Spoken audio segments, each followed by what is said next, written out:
വേദവ്യാസ മഹർഷിക്കുണ്ടായിരുന്നു. അദ്ദേഹം കഥ എഴുതാനായി ആരംഭിച്ചു. വേദവ്യാസ മഹർഷിയുടെ മക്കളില് ധൃതരാഷ്ട്ര മഹാരാജാവിന്റെ മക്കളും പാണ്ഡ്യ മഹാരാജാവിന്റെ മക്കളും തമ്മിൽ വലിയ യുദ്ധം നടക്കാനിടയായി മാറി. മഹാഭാരത യുദ്ധം എന്ന പേരിൽ അറിയപ്പെട്ടു. ആ യുദ്ധം കഴിഞ്ഞതും ആ യുദ്ധത്തില് പാണ്ഡവന്മാർക്ക് വിജയം വന്നതും ഒരു കൂട്ടം കൗരവന്മാര് അക്ഷൗഹിണി സൈന്യങ്ങള് കുരുക്ഷേത്ര യുദ്ധക്കളത്തിൽ മരിച്ചു വീഴാനിടയായി മാറി. ആ കുരുക്ഷേത്ര യുദ്ധക്കളം വല്ലാത്ത ശവകുംഭാരങ്ങളെ കൊണ്ട് നിറഞ്ഞിരുന്നു. ഒരു കൂട്ടം ജഡശരീരങ്ങള്, കുതിരകളുടെയും മാനകളുടെയും ജഡശരീരങ്ങള് ജീർണിച്ച് ദുർഗന്ധം വമിക്കുന്നതായിരുന്നു. ആ ജഡശരീരങ്ങള് ചില ആയുധങ്ങളൊക്കെ തെറിച്ചു കിടക്കുന്നുണ്ടായിരുന്നു. ചില ശിരസുകളും ചില കൈകളും കാലുകളും മുറിഞ്ഞു വീണ കൈകളും കാലുകളും ആ കുരുക്ഷേത്ര യുദ്ധക്കളത്തിലുണ്ടായിരുന്നു. ആ ജഡശരീരങ്ങളെ ജഡശരീരങ്ങളെ ആ മാംസപിണ്ഡങ്ങളെ കൊത്തി തിന്നുന്നതിന് വേണ്ടി ഒരു കൂട്ടം പരുന്തുകളും കഴുകന്മാരും വന്ന് ആ മാംസകഷ്ണങ്ങളെ കൊത്തി വലിക്കുന്നുണ്ടായിരുന്നു. ചോര മണ്ണിലേക്ക് വീണ് കട്ട പിടിച്ച് ദുർഗന്ധം വമിക്കുന്ന ആ കുരുക്ഷേത്ര യുദ്ധക്കളത്തിലൂടെ ഒരു ബ്രാഹ്മണൻ ആസ്വദിച്ചുകൊണ്ട് ചോരയുടെ ഗന്ധം ആസ്വദിച്ചുകൊണ്ട് കടന്നു പോവാനിടയായി മാറിയത്രേ. എന്തായി കേട്ടത്? ബ്രാഹ്മണൻ ചോരയുടെ ഗന്ധം ആസ്വദിച്ചു. ഈ മാംസത്തിന്റെ ദുർഗന്ധം ആസ്വദിച്ചു. സാധാരണ നിലയിലെ ബ്രാഹ്മണന്മാർക്ക് മാംസത്തിന്റെ ഗന്ധം സുഗന്ധമായിട്ടല്ല തോന്നാറുള്ളത്, ദുർഗന്ധമായിട്ടാണ് തോന്നാറുള്ളത്. പക്ഷേ ഈ ബ്രാഹ്മണന് മാത്രം ചോരയുടെ ഗന്ധം സുഗന്ധമായി ആസ്വദിച്ചു. ആ ബ്രാഹ്മണന്റെ പേര് അശ്വത്ഥാമാവ് എന്ന്. ഈ അശ്വത്ഥാമാവിനെ ചോര കണ്ട് അറപ്പ് തോന്നാറില്ല, മാംസം കണ്ട് വെറുപ്പ് തോന്നാറില്ല, അറപ്പ് തോന്നാറില്ല. ആ അശ്വത്ഥാമാവിന്റെ കൈകളിൽ എപ്പോഴും ആയുധങ്ങൾ ഉണ്ടാവും. ഇവന്റെ കൈകളിൽ എപ്പോഴും ആയുധങ്ങൾ ഉണ്ടാവും. ഇവന്റെ സ്വഭാവം മാത്രമല്ല കേട്ടോ, ഇവന്റെ അച്ഛന്റെ സ്വഭാവവും ഇത് തന്നെയായിരുന്നു. ദ്രോണാചാര്യരുടെ സ്വഭാവവും ഇത് തന്നെയായിരുന്നു. സാധാരണ നിലയിലെ ബ്രാഹ്മണന്മാരുടെ കൈകളിൽ ഉണ്ടാവാറുള്ളത് പൂക്കളാണ് ഉണ്ടാവാറുള്ളത്, വായിൽ നിന്ന് വരാറുള്ളത് മന്ത്രങ്ങളാണ്. പക്ഷേ ഈ അച്ഛന്റെയും മകന്റെയും വായിൽ നിന്ന് ഒരിക്കലും മന്ത്രങ്ങൾ പുറമേക്ക് വന്നിട്ടില്ല. മാത്രമല്ല ആയുധങ്ങൾ എടുത്ത് യുദ്ധമറകളോടുകൂടി ജീവിക്കുന്നവരായിരുന്നു ഈ അച്ഛനും മകനും. അതുകൊണ്ട് തന്നെ ചോരയുടെ സുഗന്ധം ആസ്വദിച്ചുകൊണ്ട് അശ്വത്ഥാമാവ് എന്ന ബ്രാഹ്മണൻ നടന്നുപോയി. ആ കുരുക്ഷേത്ര യുദ്ധക്കളത്തില് ഒരു കൂട്ടം ജലശരീരങ്ങൾക്കിടയിലൂടെ നടക്കുമ്പോൾ അശ്വത്ഥാമാവ് കാണുന്നുണ്ടായിരുന്നു, ഇതെല്ലാം എന്റെ സുഹൃത്തുക്കളെ, ഇവിടെ മരിച്ചു കിടക്കുന്നതെല്ലാം എന്റെ സുഹൃത്തുക്കളെ. നടന്ന് ആ ധൃതരാഷ്ട്രപുത്രന്മാരെ മരിച്ചു കിടക്കുന്ന കാണുന്നുണ്ടായിരുന്നു. ദുശാസനൻ ഒരു ഭാഗത്ത് മരിച്ചു കിടക്കുന്ന കാണുന്നുണ്ട്. ഒരു കൂട്ടം ജലശരീരങ്ങൾക്കിടയിലൂടെ നടക്കുമ്പോൾ തന്റെ അച്ഛൻ ദ്രോണാചാര്യ മരിച്ചു കിടക്കുന്ന കണ്ടു. വല്ലാത്ത വിഷമം തോന്നി ആ അശ്വത്ഥാമാവിനെ. എന്റെ അച്ഛൻ പോയില്ലോ. ദുഃഖത്തോടുകൂടി ആ തന്റെ പിതാവിന്റെ ജലശരീരത്തിന്റെ സമീപം കുറച്ചു സമയം വരുന്നു. അതിനുശേഷം ചുറ്റുപാടും എഴുന്നേറ്റ് നോക്കി. ഒരു കൂട്ടം ജലശരീരങ്ങൾക്കിടയില് മറുഭാഗത്ത് കിടക്കുന്നുണ്ടായിരുന്നു. ദുര്യോധനൻ അവിടെ കിടക്കുന്നുണ്ടായിരുന്നു. സമീപത്തിലേക്ക് ചെന്ന് നോക്കിയപ്പോൾ മനസ്സിലായി, ഇല്ല, മരിച്ചിട്ടില്ല എന്ന് മനസ്സിലായി. കാരണം മരണത്തിലേക്ക് പോയിക്കൊണ്ടിരിക്കുകയാണ്. ശ്വാസം മാത്രം വലിച്ചുകൊണ്ട് ദുര്യോധനൻ മരണത്തിലേക്ക് പോയിക്കൊണ്ടിരിക്കുന്നു. ഈ രംഗം കണ്ടതും അശ്വത്ഥാമാവ് എഴുന്നേറ്റ് ചുറ്റുപാട് നോക്കുന്നതും അശ്വത്ഥാമാവ് ചിന്തിക്കുകയാണ്, ഇത്രയും വലിയ യുദ്ധമുണ്ടാക്കിയത് ഈ പാണ്ഡവന്മാരാണ് ഇത്രയും വലിയ യുദ്ധമുണ്ടാക്കിയത്. ഈ പാണ്ഡവന്മാരെ മുഴുവൻ ഞാൻ കൊന്നൊടുക്കും, പാണ്ഡവന്മാരെ മുഴുവൻ ഞാൻ ഇല്ലാതാക്കും എന്ന് ചിന്തിച്ച് അശ്വത്ഥാമാവ് തിരിച്ചു വന്നു. ഹസ്തിനപുര കൊട്ടാരത്തിലേക്ക് തിരിച്ചെത്തിയപ്പോൾ അവിടെ അശ്വത്ഥാമാവ് ഒരു വാർത്ത കേട്ടു. പാണ്ഡവന്മാർക്ക് 5 കുട്ടികളുണ്ടായിട്ടുണ്ടത്രേ. പാഞ്ചാലി പ്രസവിച്ച് 5 കുട്ടികളുണ്ടായിട്ടുണ്ടത്രേ. ഇത് കേട്ടതും ഒരു രാത്രിയില് ആരും അറിയാതെ അശ്വത്ഥാമാവ് ഹസ്തിനപുര കൊട്ടാരത്തിന്റെ അകത്തേക്ക് കടന്നു വന്നു. ഉറങ്ങിക്കിടക്കുന്ന ചെറിയ കുട്ടികളുടെ ശിരസ്സുകളെ വാളുകൊണ്ട് അരിഞ്ഞെടുത്ത് ആ ശിരസ്സുകളെ കൈപ്പിടിച്ച് തിരിച്ചു വന്നു ഈ കുരുക്ഷേത്ര യുദ്ധക്കളത്തിലേക്ക്. ദുര്യോധന മുമ്പിലേക്ക് കൊണ്ടുവന്നു വെച്ചു ഈ ചെറിയ കുട്ടികളുടെ ശിരസ്സുകള്. ദുര്യോധന എന്തായാലും നിങ്ങൾ മരണത്തിലേക്ക് പോവല്ലേ? മരിക്കുന്ന സമയത്ത് സന്തോഷമായിട്ട് മരിച്ചോളൂ. കാരണം ഇനി ഭൂമിയിൽ പാണ്ഡവന്മാരുണ്ടാവില്ല എന്നിങ്ങനെ ഈ അശ്വത്ഥാമാവിന്റെ വാക്കുകൾ കേട്ടപ്പോൾ ദുര്യോധന്റെ മനസ്സിലും വല്ലാത്ത വിഷമം തോന്നി. അതും ഈ ബ്രാഹ്മണൻ ചെയ്ത പ്രവൃത്തി കണ്ട് ദുര്യോധനൻ ശാസിച്ചു അശ്വത്ഥാമാവിനെ, ബ്രാഹ്മണ, നിങ്ങളുടെ ബുദ്ധി എന്താ ഇങ്ങനെയായി പോയത്? ഒരു ഉറങ്ങിക്കിടക്കുന്ന കുട്ടികളെ കൊല്ലുക എന്ന് പറയുന്നത് ഏറ്റവും വലിയ മഹാപാതകർമ്മമാണ്. ഒരിക്കലും ചെയ്യരുതായിരുന്നു. എത്ര ശത്രുവാണെങ്കിലും ചെറിയ കുട്ടികളെ ഒരിക്കലും വധിക്കരുത് എന്നിങ്ങനെ ശകാരവാക്കൾ ഉന്നയിച്ചതിന് ശേഷം ആ ദുര്യോധനൻ മരണത്തിലേക്ക് കടന്നുപോയി. അശ്വത്ഥാമാവ് തിരിച്ച് തന്റെ ഗൃഹത്തിലേക്ക് തിരിച്ചെത്തി. ആ വേളയിൽ പാഞ്ചാലി വല്ലാതെ കരയുന്നുണ്ടായിരുന്നു. എന്റെ മക്കള് മരിച്ചു, എന്റെ മക്കള് പോയി. ആ മക്കള് മരിച്ച ദുഃഖത്തോടുകൂടി ഭാര്യ കരഞ്ഞുകൊണ്ടിരിക്കുമ്പോൾ അർജുനൻ തന്റെ പ്രിയ പത്നിയുടെ സമീപത്തിലേക്ക് ചെന്ന് പറഞ്ഞു, എന്റെ മക്കളെ, നമ്മളുടെ മക്കളെ കൊന്നവൻ ആര് തന്നെയാണെങ്കിലും വിരോധമില്ല, അവനെ ഞാൻ ഇല്ലാതാക്കും എന്ന് പ്രതിജ്ഞ ചെയ്തതിനു ശേഷം അർജുനൻ തിരിച്ച് ആ അശ്വത്ഥാമാവിന്റെ ഭവനത്തിലേക്ക് വരുന്നുണ്ടായിരുന്നു.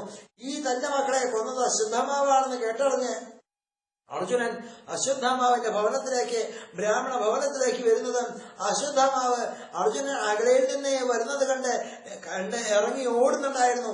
അശ്വത്ഥാമാവ് ഓടുമ്പോൾ തൊട്ടു പിന്നാൽ അർജുനനും ഓടിക്കൊണ്ടിരുന്നു.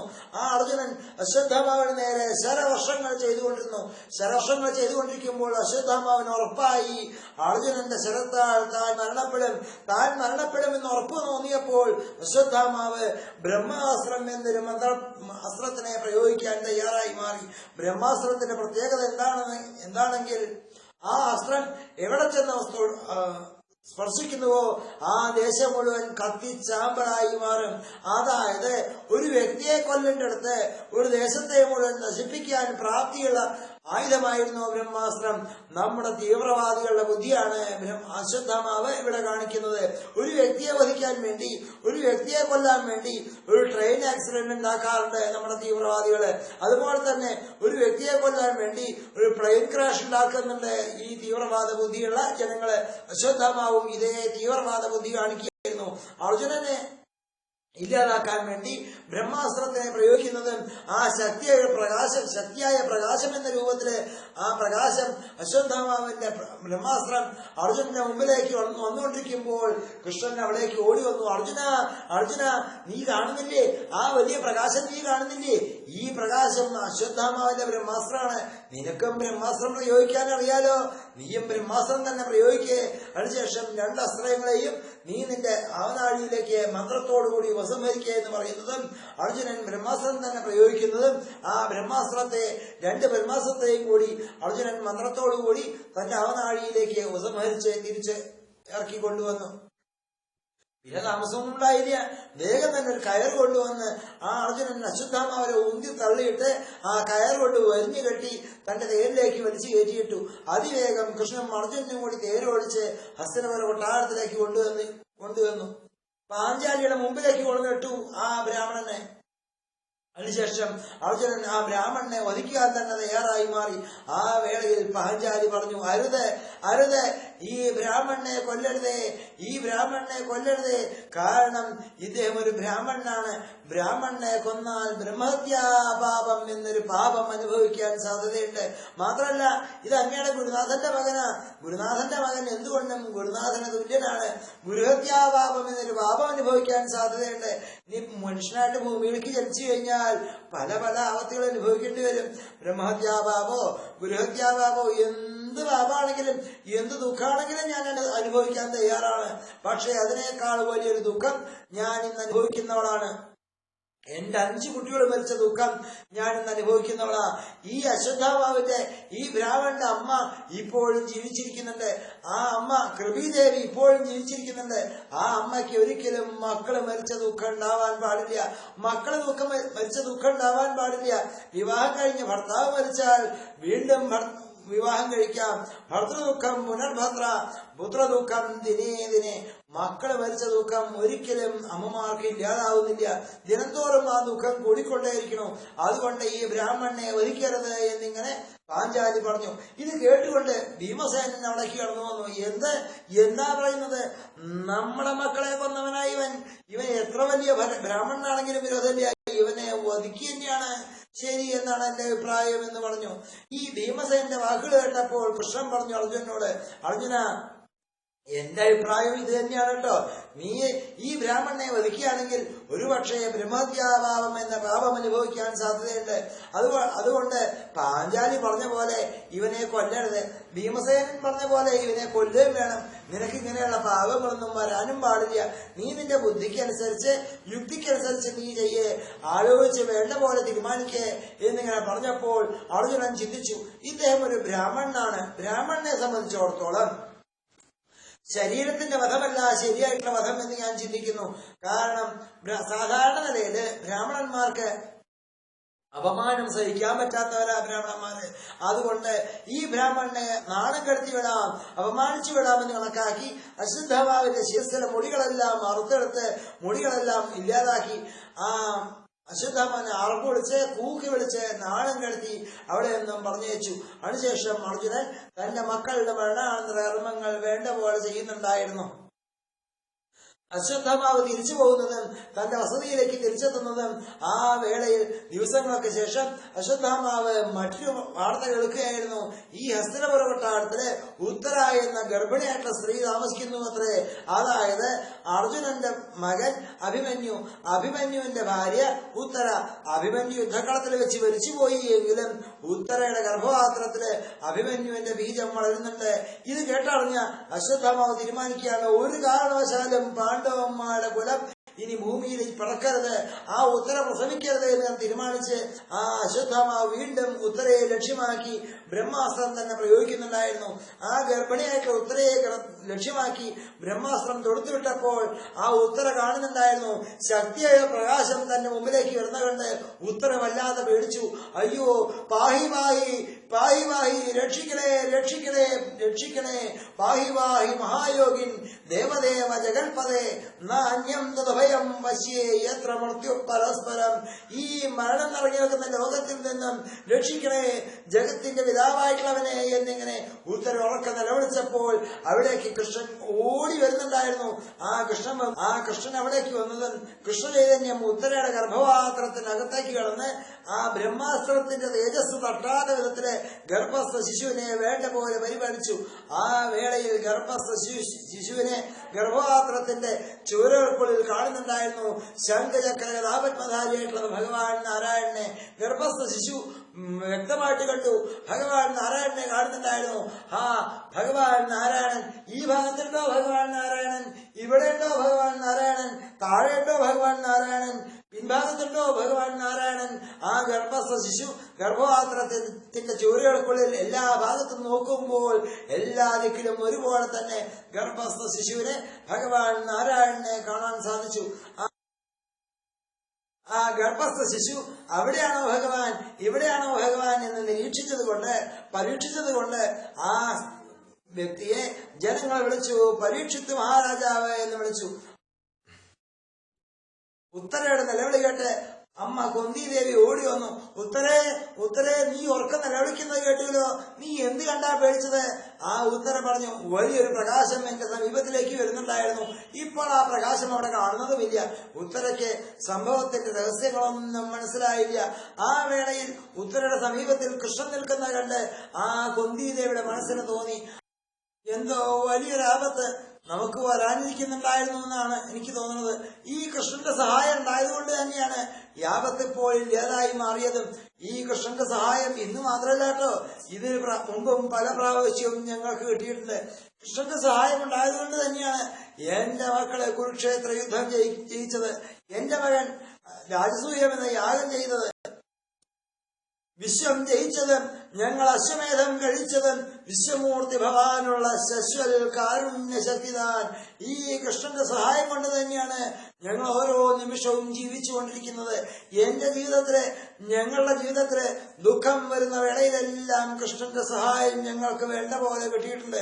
അന്ന് എന്നെയും എന്റെ മക്കളെയും ആ അരക്കില്ലത്തിലിട്ട് വധിക്കാൻ ശ്രമിച്ചപ്പോൾ, ദുര്യോധനാദികളെ കൊല്ലാൻ ശ്രമിച്ചപ്പോൾ ഈ കൃഷ്ണന്റെയും പുരോജന്റെയും സഹായം കൊണ്ട് തന്നെയാണ് ഞാനും എന്റെ മക്കളും ജീവിതത്തിലേക്ക് വീണ്ടും തിരിച്ചു വന്നത്.